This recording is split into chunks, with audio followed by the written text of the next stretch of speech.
yesterday. I was cool. Okay. Um, so uh so today, so last class we went over layer masks, ISO and selections. So how to um isolate areas um an image and then make adjustments to just that, one part of an image. Um, Today we're going to be talking about a few different things. We're going to talk about retouching images. So not just like before, we just kind of adjusted the colors and stuff on an image, or can't remember what else we did. Contrast, I can't remember. But we're going to talk about retouching, and we're going to talk about adjustment layers. Um, that's what I have. But I want to point out that for this project we're going to be working on next week, the photo composition, I posted a page here, and called Stock Photo Resources. Tons and tons of websites that you can search for stock images. You can also just do Google searches, of course. But you are looking for royalty-free images. Although, I mean, this this isn't for commerce, this is for education, so we're not so held down to copyright issues. But it's good to be aware of it and get into the habit of thinking about copyright and planning ahead for it. So there's a whole bunch sites here that you can play around with. What's not included here is the Adobe stock, which you can get straight through your Adobe products, or you can go to I think there's an Adobe stock website. So that's available to you as well. You can also use photos that you have taken yourself, with a camera or with your phone or whatever. But there's a lot of here to work with. You should be able to find, the specific types of images that that you're looking for. Okay, so let's start with um re retouching. And by retouching, I mean actually kind of changing the pixel configuration of an image. So removing things, um, filling things in with maybe generative content or something like that. So I'm going to go through various tools that you can use. We're going to talk about the spot healing brush, the remove tool, the healing brush, the patch tool, and the clone stamp tool, which is the classic retouching tool. And then we'll get into more like content aware and generative AI functionality that's now available to us um, in Photoshop. So let's start. So we've got this image here. Um, we've got a black sand beach with bunch of ice on it. So if we go over here underneath the eyedropper tool, we're going to see this drop down with all of these different retouching tools. So let's start with the spot healing brush. And I'm going to zoom in a little bit or a lot to this area on the beach. And when you choose the spot healing brush, what you're going to do is you're basically it's like you're just magically erasing something. Um, so right now it says type and it says content aware. Um, that's kind of like AI lingo. Um, it means that if I draw over something, it's going to look at the pixels around, we've already discovered that Photoshop is really good at identifying objects. Like it's looking for contrast between one pixel and another, and then grouping those pixels into an area and saying, hey, this is an object. Okay, I'm going to consider this an object. So we use this content aware brush healing tool. What it's going to do is as I paint over something, it's going to look at all the like sand grains around that object, and it's going to sort of fill in that space with a similar pattern. But one thing I want to do first, because if I just painted right now, which I can, and then it makes it go away, okay. But I'm working on my background layer here, which is locked. I've just made a permanent change to that image. That's considered destructive, meaning I can't get that back. I mean, I can Command Z, but if I ever, close the file and opened it again, I could never get my original image back. The nice thing about most all of these tools is that there's an option up here to sample all layers. And so what I'm going to do here, crap. Okay, this is really annoying because my Photoshop is still set to the dimensions of the projector in the classroom. So all my little icons down at the bottom aren't showing up. Let me see if I can.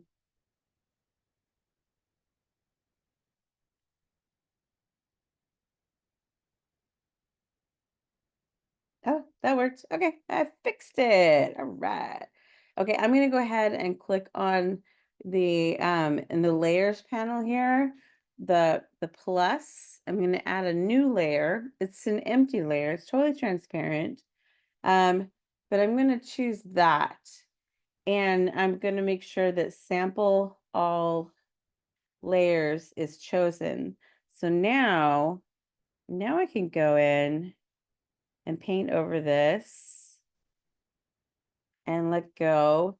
And now I can see that this empty layer that I just created, if I turn it off, the background is still there. So it's making the changes to this. And we're actually gonna make this um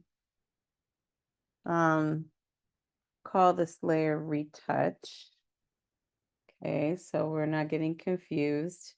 I highly recommend getting into the practice of naming your layers as much as possible. So I can just go in here and sample, sample, sample, um,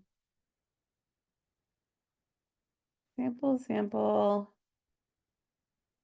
It's a good idea to you can get some um brush options by up in this panel here where it shows me the dot that's supposed to represent the shape of my brush and how many pixels. And using a hard edge for resampling textures and stuff like this is a good idea because if you use a soft edge, if I brought that hardness down and made it fuzzy, we would get some kind of mushy areas in um in our image. So I'm going to do that, take care of this guy right here.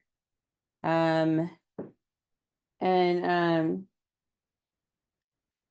so that is what's it called again? What's it called? There's so many. Spot healing brush tool. A very similar tool, which is newer to Photoshop, is the remove tool.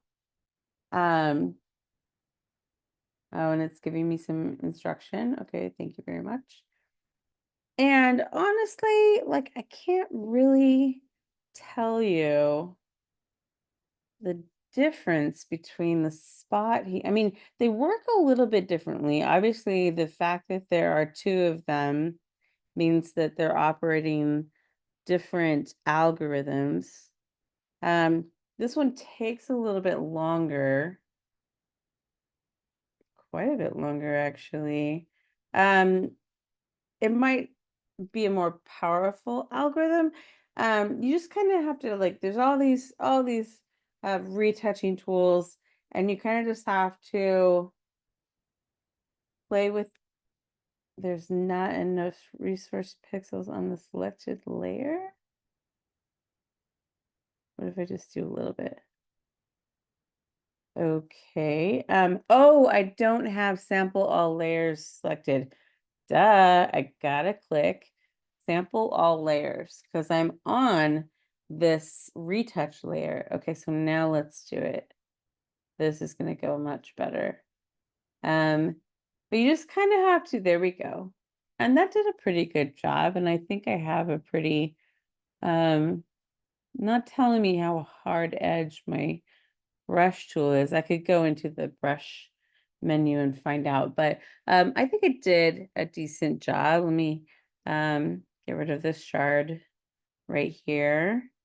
And that did pretty good. So it's really similar to the spot healing brush.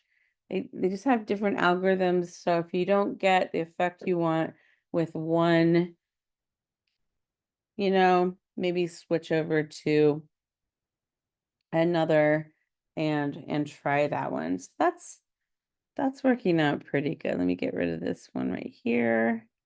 And it's doing a pretty good job at replicating the grains of sand surrounding the object that it's recognizing.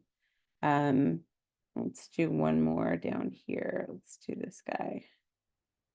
And there we go. And that's done. And when you do this, you want to make sure you get like the shadows underneath the object as well, because you don't want to leave remnants like that behind.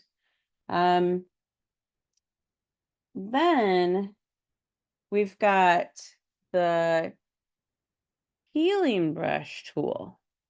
So we've got a spot healing brush and a healing brush. The difference here is that with the healing brush tool, we can make our own sample of what we want to use as the replacement texture. Whereas with the spot healing brush, it was doing that for us. It was running its algorithm brain and just analyzing everything around it and figuring out, trying to guess what we wanted. But in this case, we can actually say, no, I want a sample from, let's say, this area right here. So I'm going to hold down the Option key and I get this cursor. I'm going to click. So I've made a selection right there. So now, as you can see, did I not choose? How come nothing's happening? Did I not choose sample? Oh, yeah, I did it again. Current layer, all layers. Okay, let's do that again. Option, click. And now I get to choose. Now notice every time I do it, it goes back to the exact same spot, which is good if you're working on an image that only has a small area that is sampleable. but you have to look out for repeated patterns. Sometimes if you're sampling the same area over and over again, you'll start to see repetition in the texture. So the only disadvantage to this one is that you might have to option click and then option click again to get to avoid those repeated patterns. But it can be very helpful, like I said, if you have just one smallish area that is, going to be suitable to fill in your retouching area.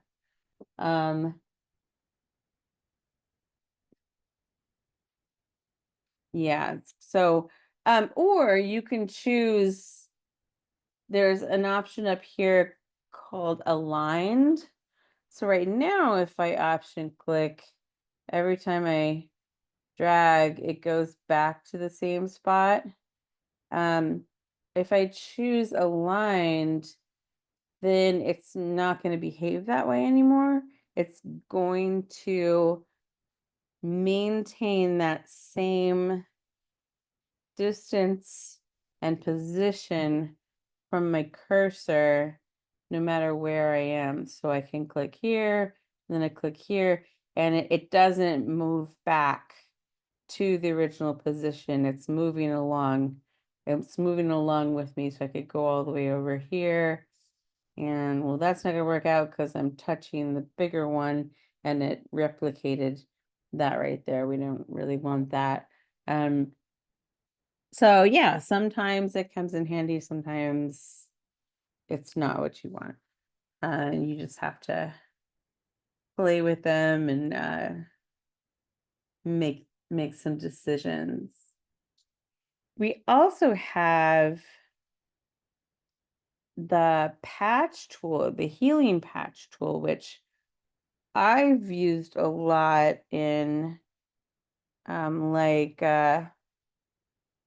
taking acne out of someone's face, like they've got a pimple, and it works really well on smoother tones. So let me choose the patch tool here. Okay. So you get this, and it works kind of like the lasso tool. Remember, we were making selections with the lasso tools. So what you're doing is you're drawing around. Sorry, I'm on a trackpad, so this is gonna look pretty crappy, but you're drawing around, you're making the selection, and then you go in, get rid of this, you go inside the selection, click uh damn it, I did it again. Patch content aware. No, wait.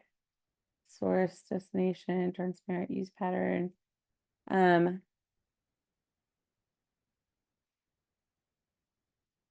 What is this? Add to selection, extract from selection. I want to sample all layers again. Did I not do this right?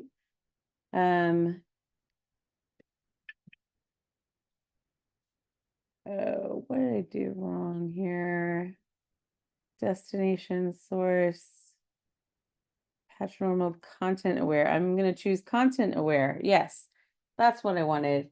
Was content aware. Okay. All right. I think that's similar to saying sample all layers. So I'm going to click and drag and pulling this out, and I'm going to find a similar sort of texture somewhere else. And it's going to find a way to like kind of blend the two together. Okay. It did okay. It looks a little darkened in. Up in the control bar here, we have um, we can have controls for structure and for color. So I could play with the structure of it. So that kind of changes it a little bit. Oh no, yeah, that changes it a lot. Um, this is the only tool that allows you to, wait, what happened? Oh, geez, okay. Once again, something totally works when I practice it, and then I get to class and okay, we're going content aware, we're pulling this down here. Maybe won't go as far, we'll go right there. That's not too bad. If you ever want to see what it looks like without the marching ants, but you don't want to lose your selection, you can simply hit Command H for hide.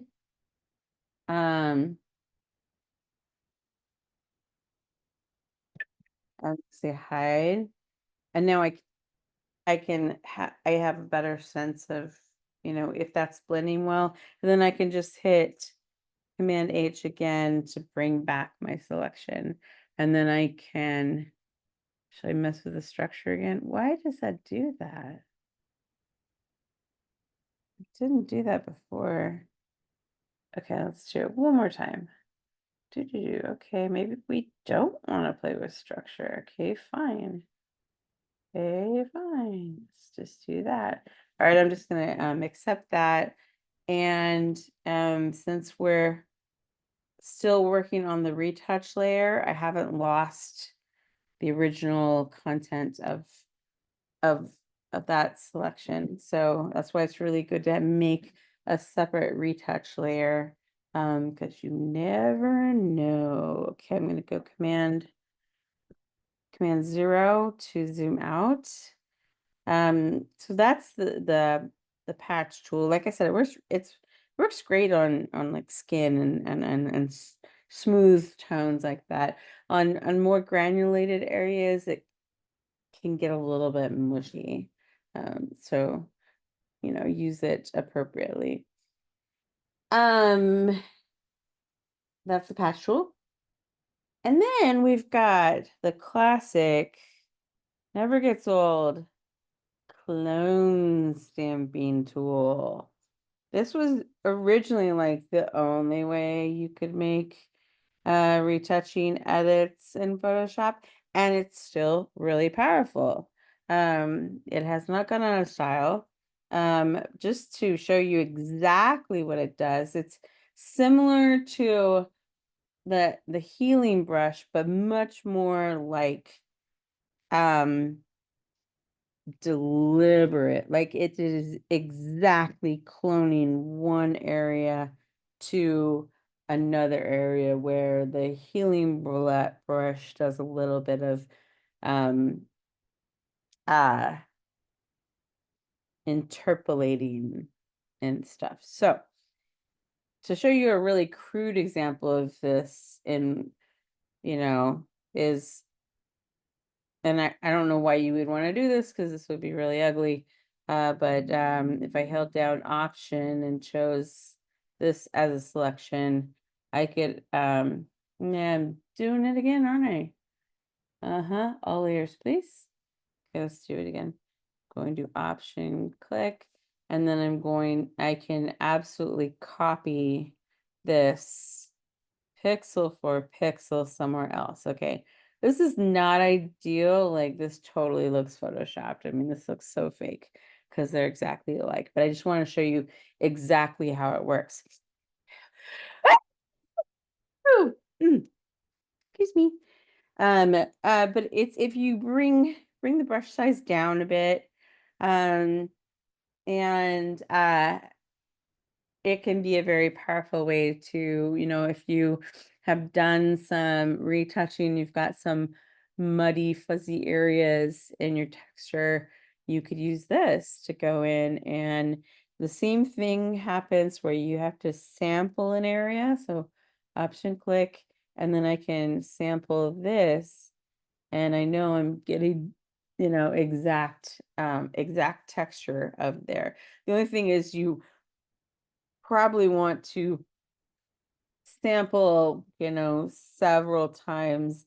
And if you're working on something larger, you need to give yourself, a lot of room. So if I want to get rid of this guy, I need to click I'm gonna go a little bit larger, not too much, not too much. I'm gonna go a little bit larger. I'm going to option click way over here so that I can click and drag. And one of the problems here that I'm seeing is that I have not clicked. See how the top part where I first started has a darker tone to it. So I didn't really choose a very good area for that. So in this case, I probably want to choose a lighter toned area for the top portion, maybe, and then go a little darker here. But I didn't give myself enough room. Um, but yeah, this is the granddaddy of all retouching tools, is the stamp, the clone stamp tool. And again, always choose all, if you have a retouch layer, you want to always choose sample all layers, like I keep forgetting to do. Okay. Okay, now let's talk about some of the newer options that are newer to Photoshop, the content aware and the generative fill. So let's take a look at up in the corner here. We've got a piece of ice sticking out on the side. And then over here, we've got some ice sticking out on the side. Let's say I wanted to get rid of those. I'm going to take advantage of the content aware fill. So it's not a tool, it's kind of like a fill function, a fill mode. So first I need to make a selection. So I'm going to use the just the classic lasso tool. And I'm just going to make a quick and dirty little selection right there for that. Get rid of this. And then if you go to edit,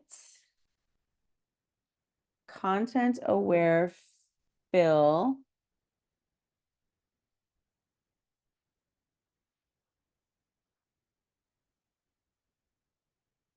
did I do it again? Didn't freaking do sample all layers. Okay. But notice we get, before anything happens, we get this preview mode. But the reason we don't see anything is because I haven't clicked sample all layers. Don't show again. And I've got my selection there. Now right now it's clicked on custom, and that's where you choose where you're sampling from. I'm not gonna do that. I think personally, I think the auto works really well.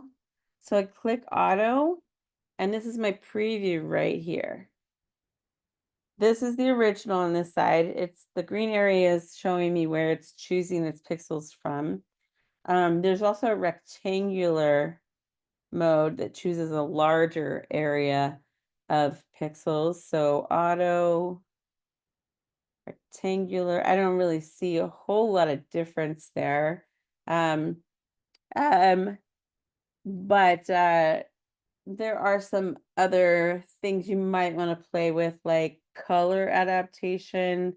Right now it's on default. If I put it on very high, it's kind of adding some color to that area. I don't really want that. Maybe let's try high. Yeah, I think default was just fine. And then there's a rotation adaptation. If you want it to allow the algorithm to rotate to fit into the area, you can do that. So you just play around with this. That looks pretty good. I'm gonna leave that there. And then when you're done with it, just click down here at the bottom on apply. I'm going to click apply and okay, it applied. And now I'm gonna go over and do the other side here.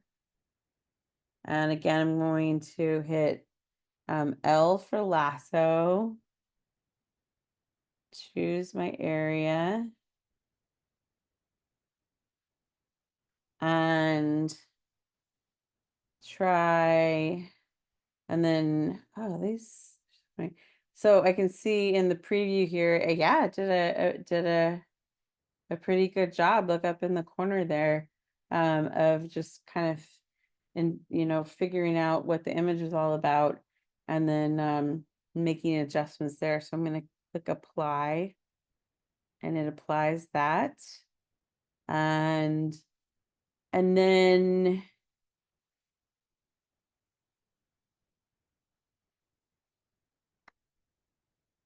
when you're done, you can output to new layer. So I'm gonna leave it at output to new layer. I'm gonna click OK. And now I can see that it's made a new layer for each one of these um, content aware fills that I've done. And since they're all kind of separate from each other, I don't really need them on 3 layers.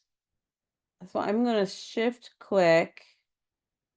I'm going to merge them all together just for file size reasons and just to not have so many layers. So I'm going to go down to merge layers, and I don't want it to say copy anymore. So I'm just going to change the name to retouch. So now I have one layer with all my retouches. And it's pretty well filled in. Okay. Now let's move over to the generative stuff.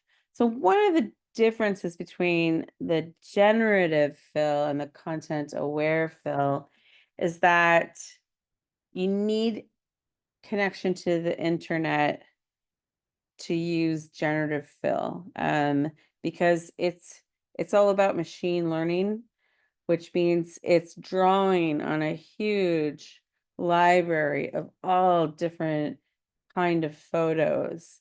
Um, content aware fill is more just fancy algorithm based, but generative is like pulling from all different kinds of photo files and piecing them together. Let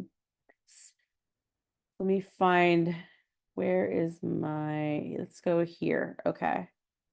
Okay, so we've got this image right here. So we did a little bit of generative fill when I was showing you how to crop something. Remember I had that image of, there was a mountain and then a lake and then like some rocks in the foreground, and we expanded the canvas and we used generative fill to fill in the outside of the image.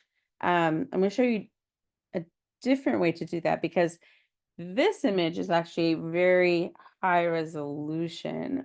And if you go above a certain resolution, I can't really remember the exact pixel dimensions, and you use like the regular generative fill, it's got to resample the image up a little bit, and you might get some, some softness in the detail. But there's another way to do it. So I'm going to go ahead and zoom out, and I'm going to add some canvas to this image. First, I'm going to, I'm going to change it from the background into a regular layer by clicking on this, the lock icon there. So now it's just a regular layer. So that means it'll support transparency. I'm gonna hit C for crop. And I'm gonna pull this out a little bit. Okay, and I'm gonna hit return, or you can click on this check mark up here to approve that change. Okay. All right. So since it's such a large image, I want to do it kind of like piece by piece. So first I'm just going to do this section of sky right here. So I'm going to click and drag a little bit into the image. And then right here, it just gives me in this contextual toolbar, generative fill. It's also in the edit menu if you want. It's right here in the edit menu, generative fill. I'm going to click on this and uh and uh it's giving me a prompt here. What would you like to generate? So this is really cool. Like I could type something in here. I could say I want a clown and it would generate a clown. I don't know how that would fit into the image, but I'm not going to type anything in here because I want it to use the actual image as its prompt. So I'm just going to hit generate. I agree. Okay, got to give it a moment. Okay, so it's filled it in. And over on the side here, and we did this a little bit in Illustrator, it gave me 3 different versions. So let me zoom in a bit. That looks pretty good. That looks pretty good. I'll go with the first one, and I'm just uh yeah, I'll click on this one. I'll choose that one. Okay. Let's do it again now for, where's my cursor? Oh, here we go. For this area, and I think I might want to expand this ice. I'm gonna choose this, like that. I'm gonna say generative fill, generate. Okay. Okay, so it's giving me some options. Let's zoom in and look at this. Okay, I don't know what that is. That is kind of, I'm not sure about that. Let's take a look at this one. That one, I don't know about this fuzzy. I'm gonna hit generate again, get some more options.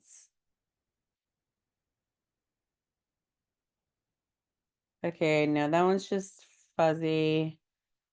And that one's got a beach. Okay, that's interesting. And that one has got some waves or something. We'll go with that one. And then I'll go ahead and do I'll do the rest of this. Get those ripples to generate.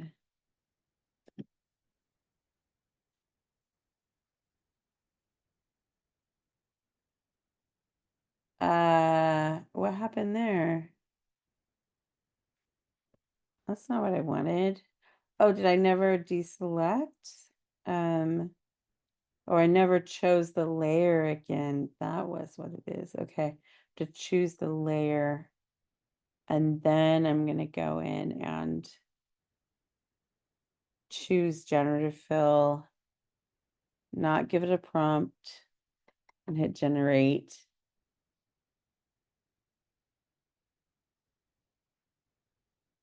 And that looks pretty good, huh? Let's take a look at the different options. Nah, we'll go with that one. Yeah, that looks good. Okay. All right. Um, and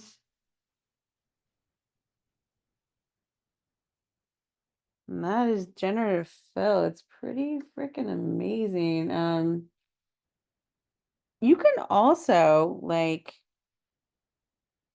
create an image from absolutely nothing with generative fill. It's incredible. It's like I'll say new file, just a custom, um, turn this into a layer. You need to have some sort of selection for it to work. So I'm just gonna hit Command A and I get it selected the entire canvas. And now I'm gonna say generative fill. And this time I'm going to type something. I'm gonna say calm ocean with fog and mist in background and hit generate. Let's see what we get. Okay, we have three options. We have this. We have this. Oh, it actually gave us some land. Oh, that's very interesting. And then we have this one. Oh, that's nice. Okay, that's kind of nice. All right. Um,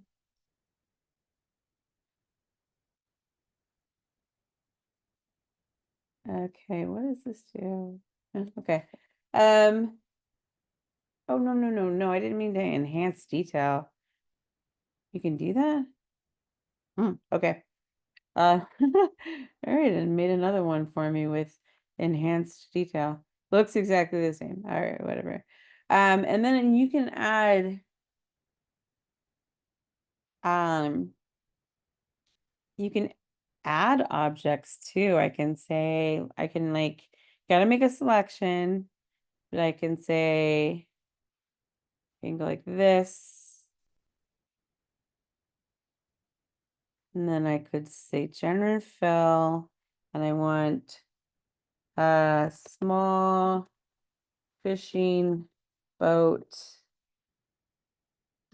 with reflection. I hit generate.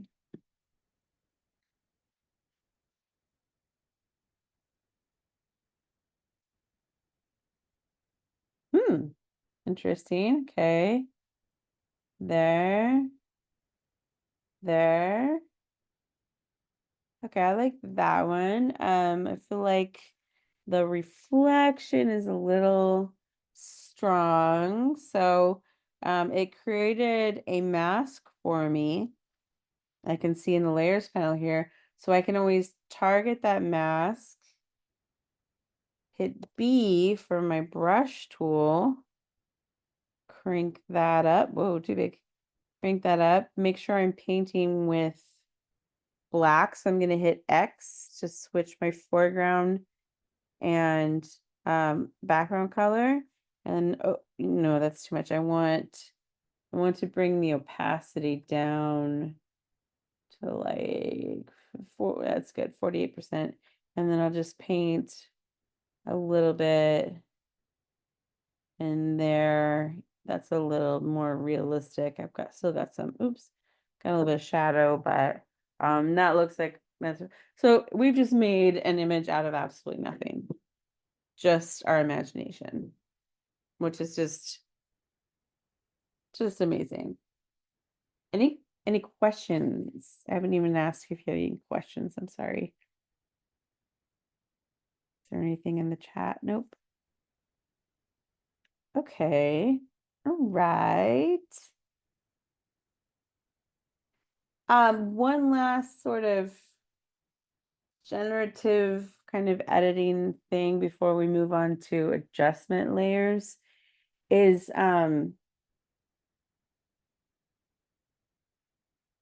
uh there is also like a content aware transforms. Um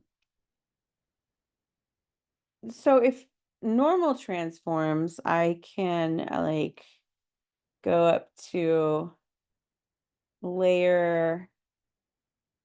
Oh wait, no, I think I have to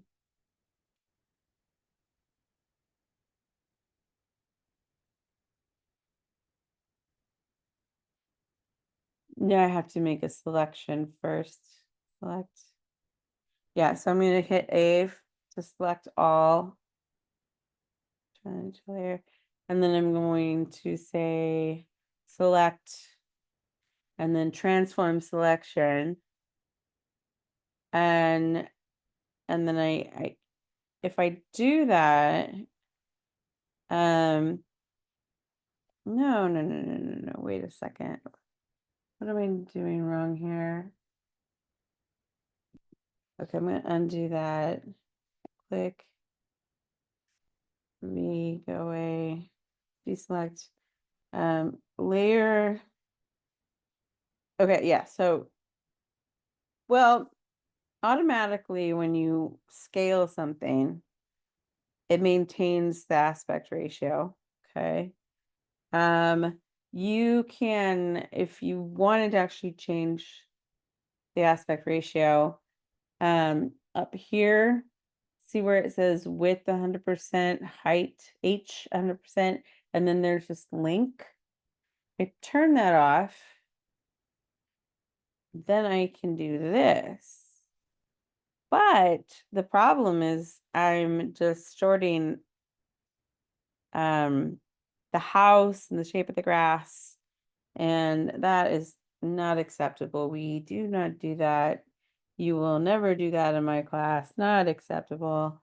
But there is a thing called you can transform without distortion using the content aware transforms. So I'm going to select the layer, and then I'm going to go to edit, on edit, and I'm going to go to content aware scale. And now watch what happens. It's figuring out magically that that house is an object, and it's doing its best not to distort that object. And I can do this also this way as well. It's distorting it a little bit, but in a realistic way. Like it's not it still looks like a legitimate house. It's getting a little bit shorter, but it's doing a pretty good job. You can also, if you really want to, um uh protect an object, you can make a selection and save the selection. So I got the lasso tool here. So I'll just sort of quick and easy selection there.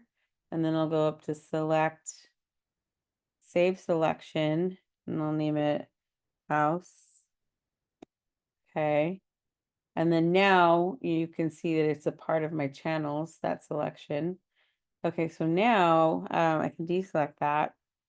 And now when I go to image, edit, content aware scale, it says right here, up here, protect. By default it says none, but if I do this, it's going to give me all of the selections I have saved. So I'm going to click house, and now it's really not touching that house. Like nothing about that house is changing.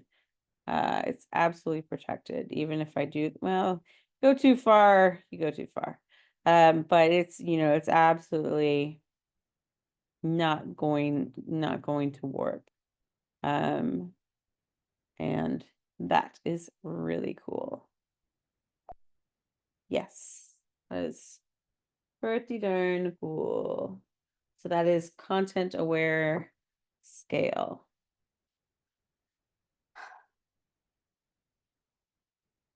Okay. Let's talk about okay, all right. Let's talk about adjustment layers. We played with adjustment layers a little bit last time when like I made a selection, and then I I I think mostly I made a hue saturation adjustment layer. Um, there's a whole bunch of adjustment layers, and the beautiful thing about adjustment layers is they are non-destructive. You can make changes to the image, and you can always go back and tweak them and reset them, or get rid of one adjustment layer, add another adjustment layer. You don't lose the information in your image. So let me find, where is, let's see, I'll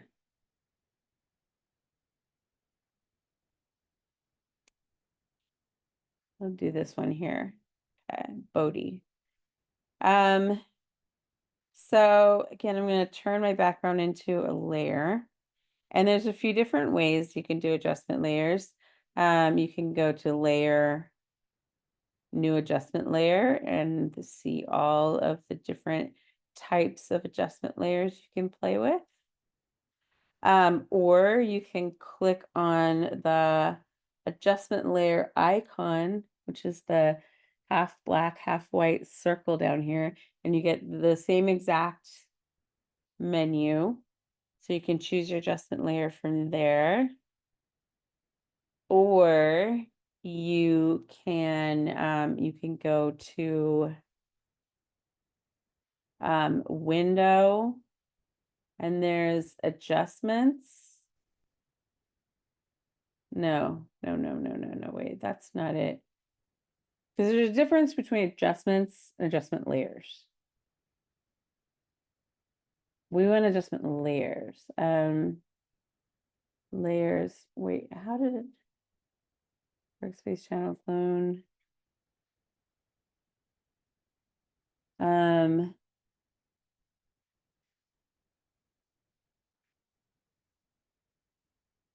me see, maybe this does actually work. Oh yeah, it's the same thing. Okay. I guess you used to only be able to make adjustments, which was destructive, and then they turned adjustments into adjustment layers. So I guess they have just gotten rid of, I'm just guessing, them just plain old adjustments, because why would you make a regular adjustment when you can do an adjustment layer? So I just added from adjustments here uh a hue saturation. And if you, so it automatically creates a mask, and then it has an icon that shows you that if you click on it, then you get the properties. I had to double click on it to get the properties. And here I can adjust the hue if I wanted to. I can adjust the saturation, the lightness, I should say, the lightness. I can, maybe I want a more saturated sky, but not necessarily the wheel. I could then go in and grab my object selection tool, select the wheel, and then choose the layer, and then fill it with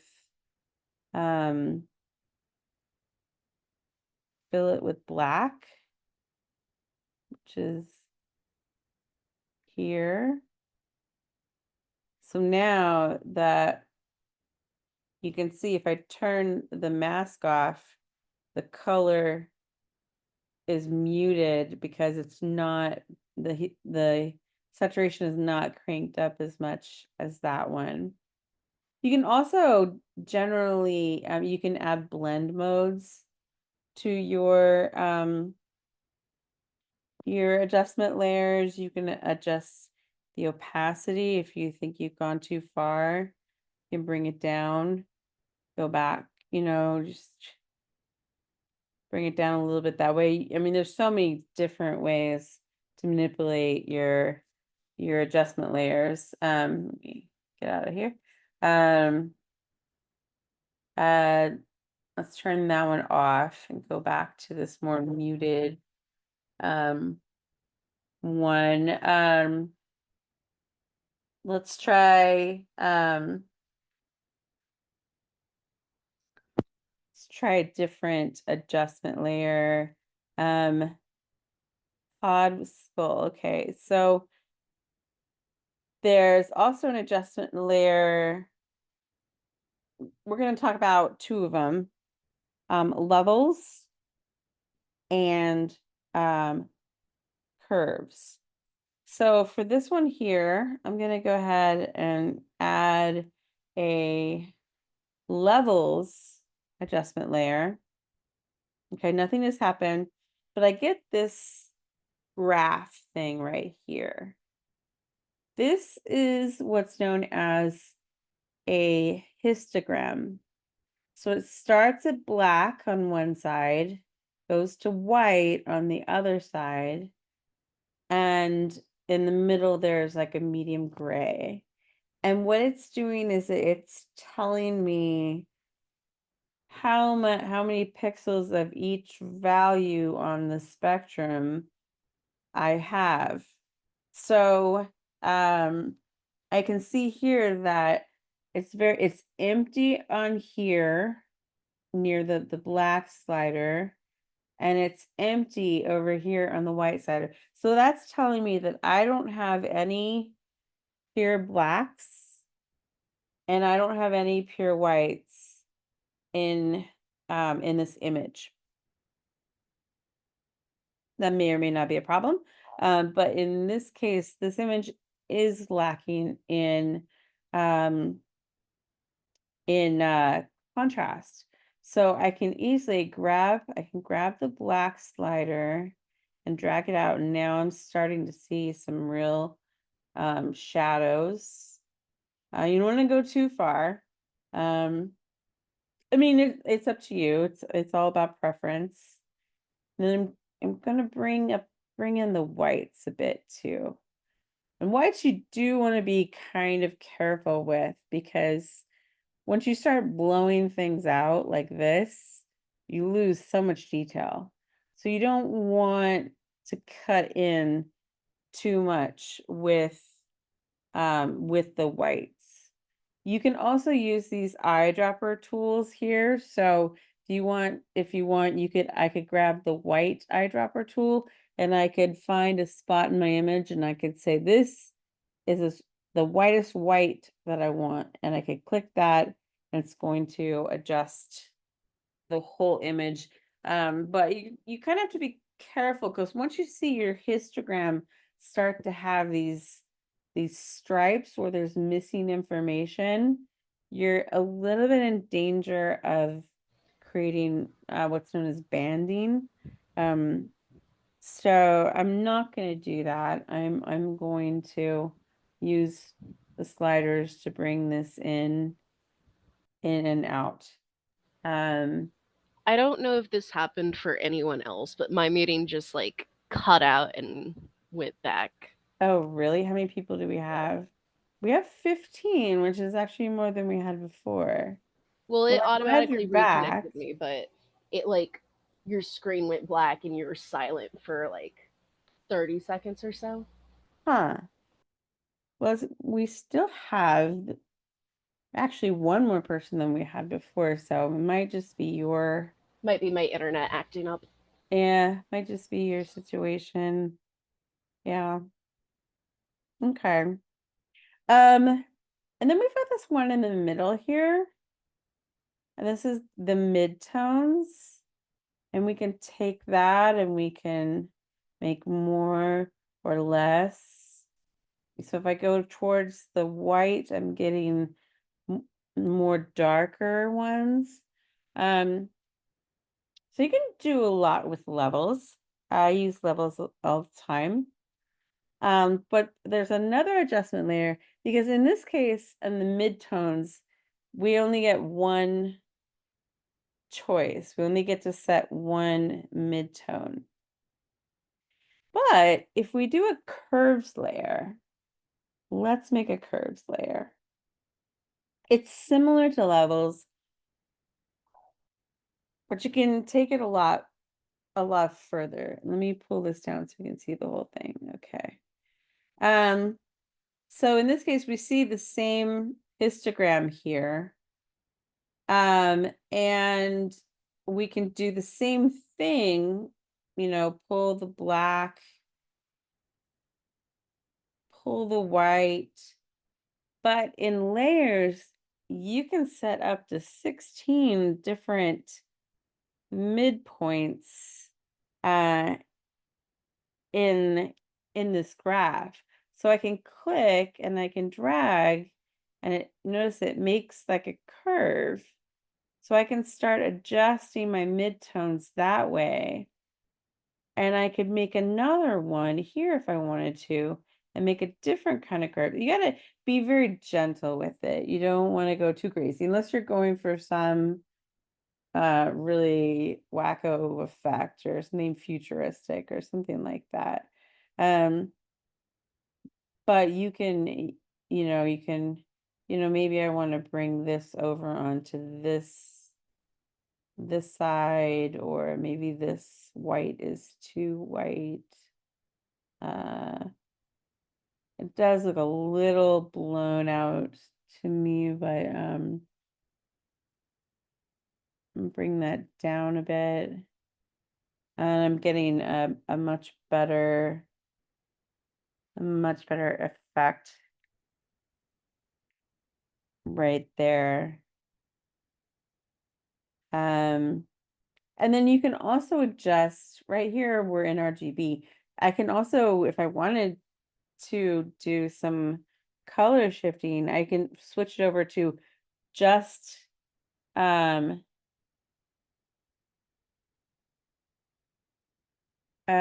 just the red value, and if I bring the dark reds down, I'm getting a blue hue. If I bring the whites more towards red, I'm getting a red hue. So sometimes if you need to do some color adjustments, um levels is good for that. Um what's going on here?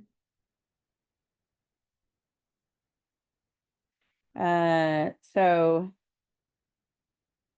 and I can, I can tweak it here and there, and I mean, there's just so much you can do. Oh, and you can also actually, let me put this back on.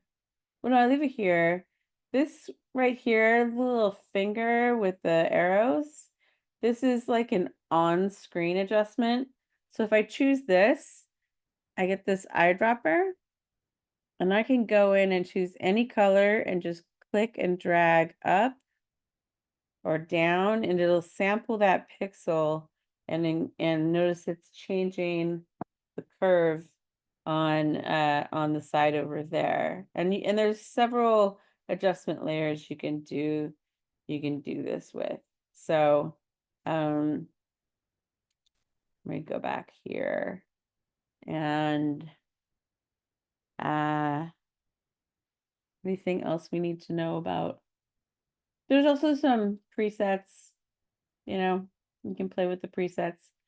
You want a color negative? You can have a color negative. You want lighter? Go lighter. I don't use those as much, but and then you can go back to default, or if I go to custom, do I get my curve back? No, I lost my curve because I went back to default. Oh well, all right. Those are curves. Then we have another one that's fun to play with is move this. Market stall, here we go. Vibrance, the vibrance layer. And you kind of have to play around with this one to get used to it. So I'm going to choose vibrance. And this one also has a saturation um slider, but this one is what's known as relative. So it's not going to be as extreme as the saturation options in the hue and saturation. It's a little bit more controlled. So it's hard to describe how the vibrance thing works. Um, Vibrance is really good at like it increases the color value of certain colors and not others.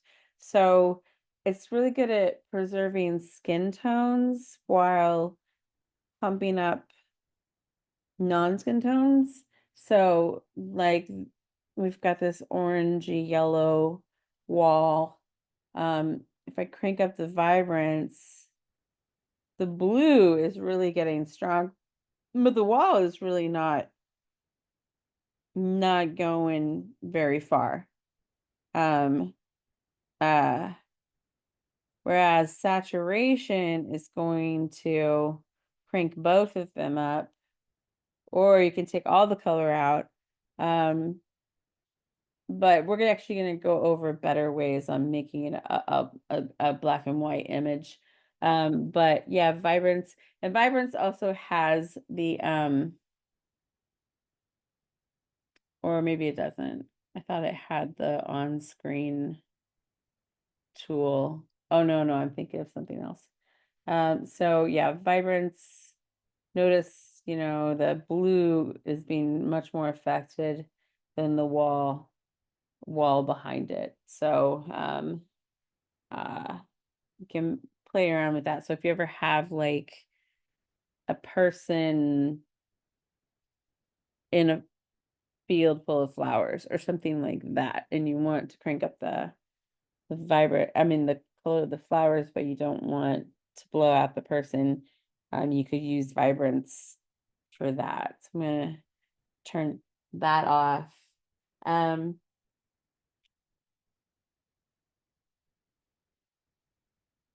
and then,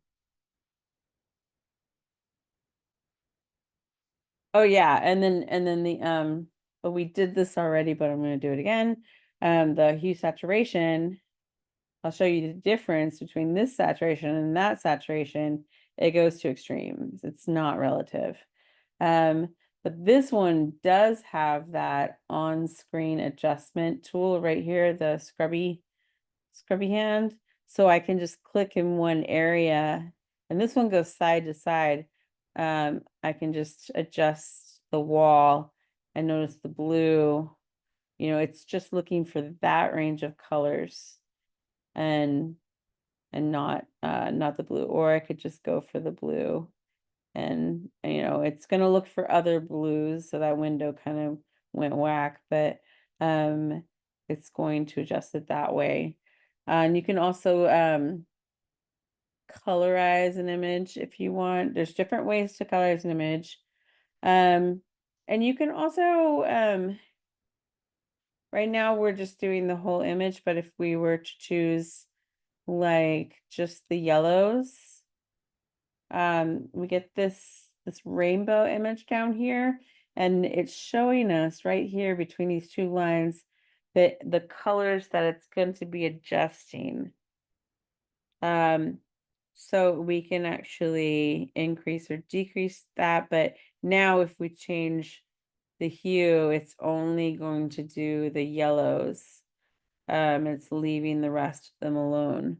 So these are handy ways to make adjustments without having to make complicated selections, and masks and things like that. So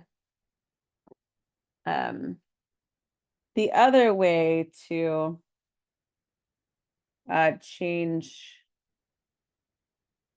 the color profile of an image is there's actually an adjustment layer called color balance, and that like straight up just gives you, you can add more cyan to an image. It makes it look like it's got fluorescent light. You have more red. You can just make very basic color adjustments through color balance. You can choose whether or not you're going to do highlights. So maybe you just want to change the highlights.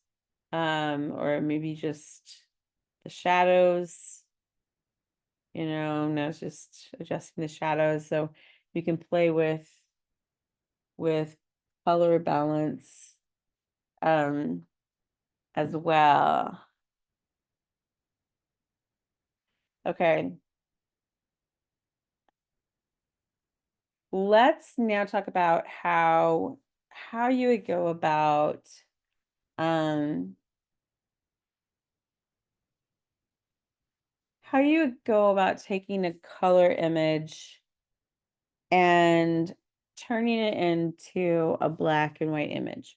Well, I mean, we could go to image, go to mode, and change it to grayscale. But that is destructive. Let's do it anyway. Okay, we have a grayscale image. There are better ways to do that. If we go and look in channels, if we turn some of these on and off, you can see that now I'm just looking at the blue channel, and that's going to give me a very different effect if I just look at the green channel versus if I just look at the red channel. That one's a lot more washed out. It all depends on how much blue, green, or red is in the image. Um, so that's just to show you, for example, that there are many different ways to make a black and white image. So let's go back to our layers and let's add a black and white adjustment layer. Okay, now we have all of these different values to play with. So we can, if we want to make the reds darker, like the wood in the back of this image right here had kind of a red tone to it. So as I go this direction, I'm getting a lot more dark grays and blacks. Aren't the flowers yellow? They make the flowers really bright. That's way too bright. Um, so you can play with all of these sliders. There are presets. Sometimes a preset will work really nicely. So there's like a blue filter. This is called darker, green filter, high contrast blue. It's a little dark. High contrast red. What does that look like? That's interesting. Okay. You can also tint it. So there's a checkbox here with tint, and then you can click on the color swatch and choose something, either really saturated or really muted, um, and make something like that. So it's kind of like a sepia. You can add blend modes to this if you want. So I could, you know, multiply it, darken it. So I'm now mixing it with the colored pixels underneath. So it's not totally black and white, but I have a lot of control over uh the saturation of the colors in different ways than I would with other adjustment layers. I'm not saying one is better than the other. You just, you know, over time as you do this more and more, you you develop favorites that you go back to a lot. Um, and then I'm gonna click normal, and then I could also just bring down the opacity of this if I wanted a little bit of the color underneath to show through. So you can see now I have there's a little bit of blue in the sky there. The boxes are a little drab. I could always create another, I could create another um adjustment layer and use the mask to only adjust the boxes if I wanted to, and only adjust the field, but you can see the difference between these two images. It's very much like creating your own, filters. Uh, you can do pretty cool stuff. And then lastly, what I've been working on one image at a time. So I'm creating an adjustment layer and it's applying it. If I had more layers in here, it would apply that adjustment layer to everything um, underneath it. But sometimes you want to make adjustments on just one layer. Actually, a lot of times you want to make adjustments on just one layer. So I've got this image here that has a textured background, and then it's got all of these objects on different layers um, on top of it. So let's go up to the fossil, and I'm going to apply here a hue saturation layer. And now if I change the hue, notice it's adjusting everything. Okay, that's not necessarily what I want. Put that back at 0, okay. So in order to get an adjustment layer to only work on one layer, we need to create a clipping mask. Okay. So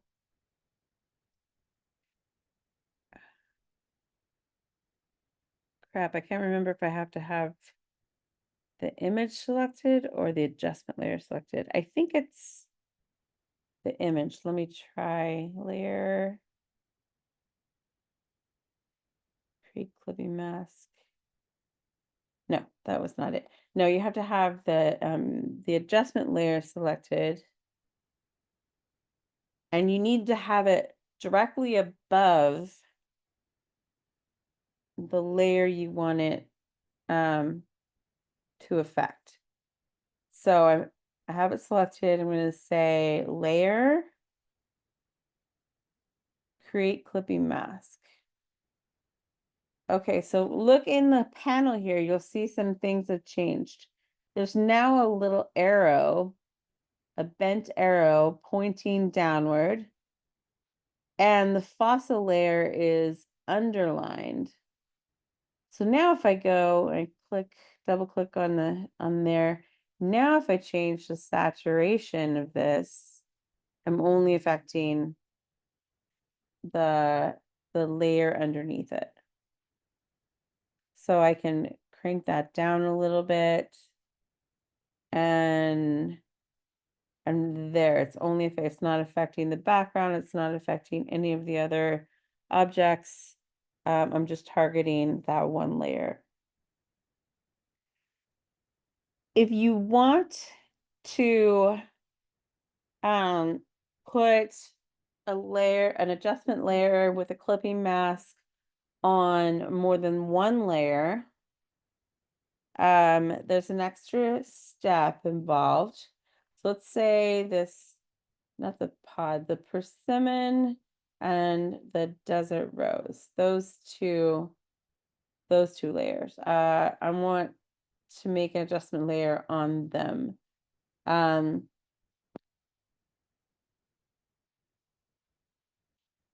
I first need to put them into a group. So I want to shift click on both of them, and I can hit Command G, I believe, or I can drag them down to the folder icon.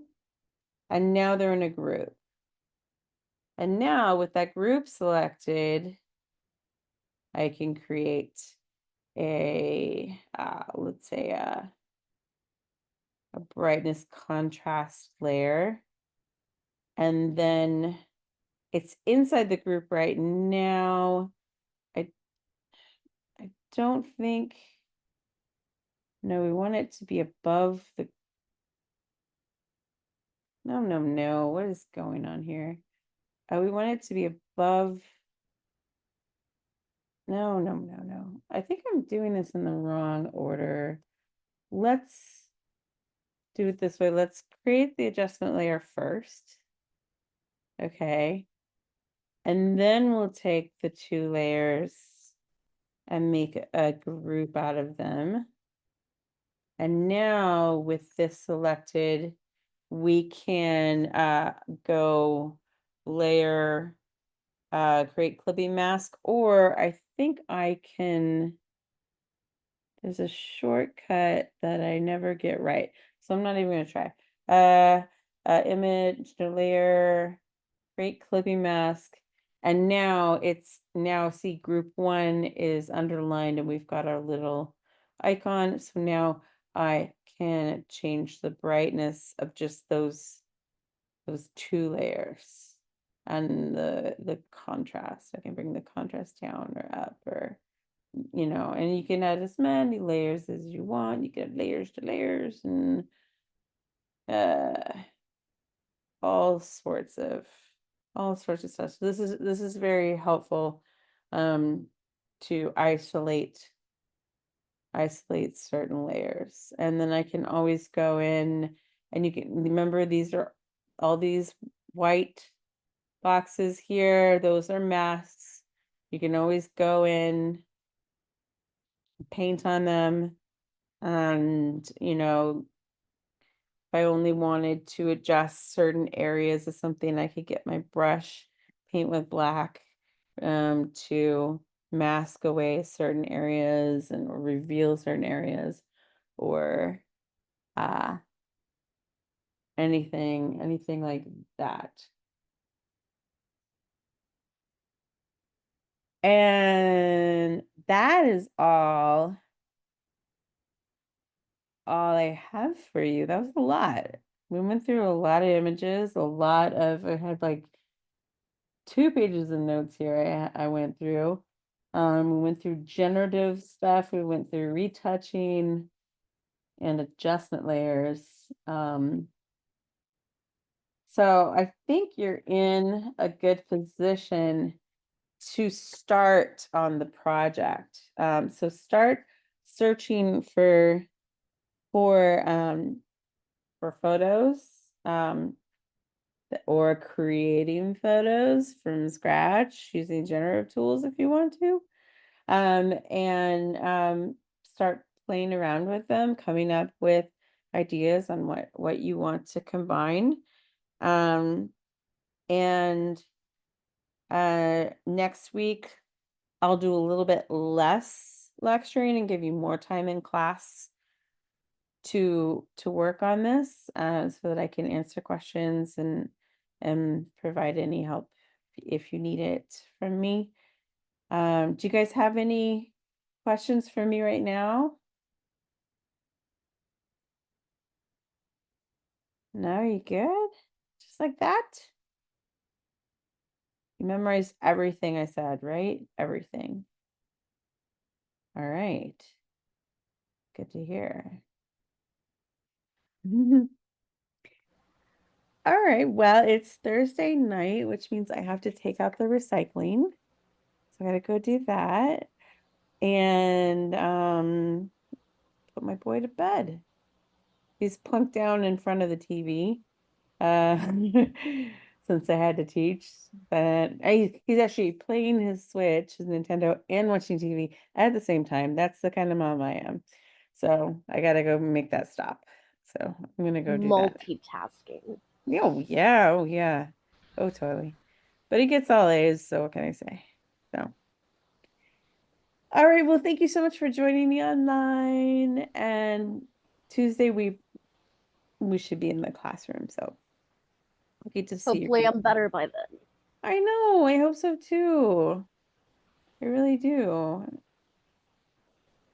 All right, and I'll post this video tomorrow, maybe something like that. Okay. All right, have a great night, everybody. Have a good Bye. night.